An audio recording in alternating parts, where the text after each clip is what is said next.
24 घंटे के अंदर नेपाल में कैसे तस्वीर बदल गई, उसकी आपको एक उदाहरण देना चाह रही हूं। नेपाली पीएम केपी ओली ने इस्तीफा दे दिया, राष्ट्रपति ने भी इस्तीफा दे दिया है, लेकिन पहली बार नेपाल की संसद पर आक्रमण हुआ। इससे पहले कभी ऐसा नहीं हुआ है। नेपाल में कई जगहों पर सेना ने कमान संभाल ली है। वहां आपने देखा प्रधानमंत्री, पूर्व पीएम को भी सेना ने ही बचाया। नेपाल में पेट्रोल पंप्स, उन पर पुलिस ने कब्जा कर लिया है, पुलिस के नियंत्रण में है वो। नेपाल में आर्मी के कंट्रोल में सभी अस्पताल हैं, आर्मी को टेक ओवर करना पड़ा है। और आर्मी चीफ ने कहा था कि हम नियंत्रण तभी लेंगे जब प्रधानमंत्री इस्तीफा देंगे। प्रधानमंत्री ने इस्तीफा दे दिया।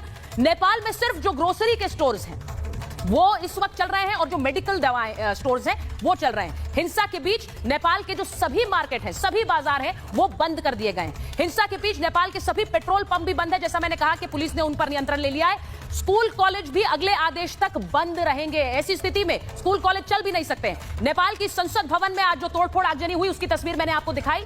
राष्ट्रपति और पीएम ओली के घर को भी जला दिया गया और राष्ट्रपति आवास के बाहर गोलीबारी की गई, जिसके बाद सुरक्षा कर्मी ही वहां से भाग गए।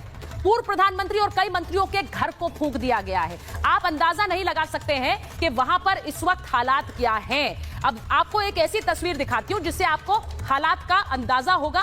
पुलिसकर्मी भी भाग रहे हैं अपनी पोस्ट छोड़कर। जरा तस्वीर आप देखिए जो मैं आपको अब दिखाऊंगी। ये देखिए, जो पुलिसकर्मियों से बंदूकें छीन ली और उसके बाद उन बंदूकों को लहरा रहे हैं ये प्रदर्शनकारी। ये प्रदर्शनकारी ने हाथ में लेकर आगे बढ़ते हुए आपको नजर आएंगे। देखिए जरा, ये प्रदर्शनकारी हाथ में इन बंदूकों को लेकर, अब ये कितना खतरनाक है कि जो प्रदर्शनकारी पुलिस से राइफल और पिस्तौल लूट रहे हैं उसके बाद इन्हें लहराते हुए शहर में घूम रहे हैं। तो ये तस्वीर भी आज नेपाल से सामने आई है। जो तस्वीर इस वक्त आप देख रहे हैं ये बेहद डराने वाली है। नेपाल में इससे पहले सरकारें बदली हैं लेकिन इस तरह की तस्वीर नहीं देखी है। आपको बता रही हूं कि नेपाल में इससे पहले कई बार सरकारें बदली हैं लेकिन इस तरह की हिंसा नेपाल ने कभी नहीं देखी। 240 साल पुरानी राजशाही 2008 में खत्म हो गई थी और इसके बाद जो संघीय लोकतांत्रिक गणराज्य है वो बना। अब तक 17 साल में 14 सरकारें बदल चुकी हैं नेपाल में। अलग अलग प्रधानमंत्री जो हैं उनकी तस्वीरें हमने यहां पर लगाई हैं जो नेपाल के प्रधानमंत्री रहे हैं। नेपाल में राजनीतिक अस्थिरता बनी रही है। प्रधानमंत्री बदलते गए लेकिन स्थिरता नहीं आई। जब से राजा नेपाल के गए कोई भी पीएम अपना कार्यकाल यहां पूरा नहीं कर पाया है। इतने साल में राजनीतिक दलों के बीच सत्ता की एक होड़ रही है और शांति बनाए रखने में सियासी दल बुरी तरह से नाकाम रहे हैं। नेपाल में जो अर्थव्यवस्था है उसकी भी हालत बुरी है। नेपाल में चीन का प्रभाव इन सालों में लगातार बढ़ता गया है और इसीलिए आज ये भी पूछ रहे हैं कि क्या जो हिंसा आपने देखी है उसके पीछे क्या अंतर्राष्ट्रीय ताकतों का हाथ है। मैं अपने मेहमानों से पूछूंगी लेकिन एक तस्वीर आपको और जल्दी से दिखाती हूं कि कैसे सेना का जो एक हेलीकॉप्टर है वो आज दिखे।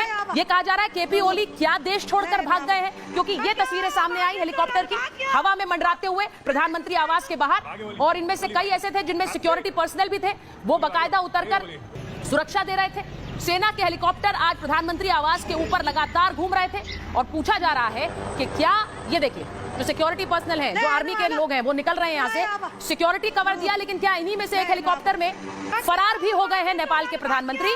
सवाल ये पूछा जा रहा है अगर नेपाल के प्रधानमंत्री देश छोड़कर भागे तो ये पहला पड़ोसी मुल्क नहीं है भारत का जहां ऐसा हुआ है। इससे पहले आपने बांग्लादेश में शेख हसीना को भागते देखा है, आपने श्रीलंका में भी यही देखा है। आखिर तख्ता पलट भारत के पड़ोसी राज्यों में कौन करा रहा है, एक रिपोर्ट देखिए।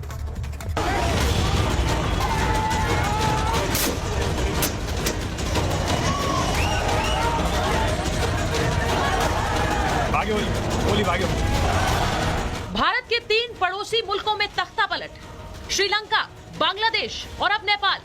श्रीलंका में राजपक्षे को भागना पड़ा, बांग्लादेश में भी शेख हसीना को कुर्सी छोड़नी पड़ी और नेपाल में केपी ओली ने इस्तीफा दिया।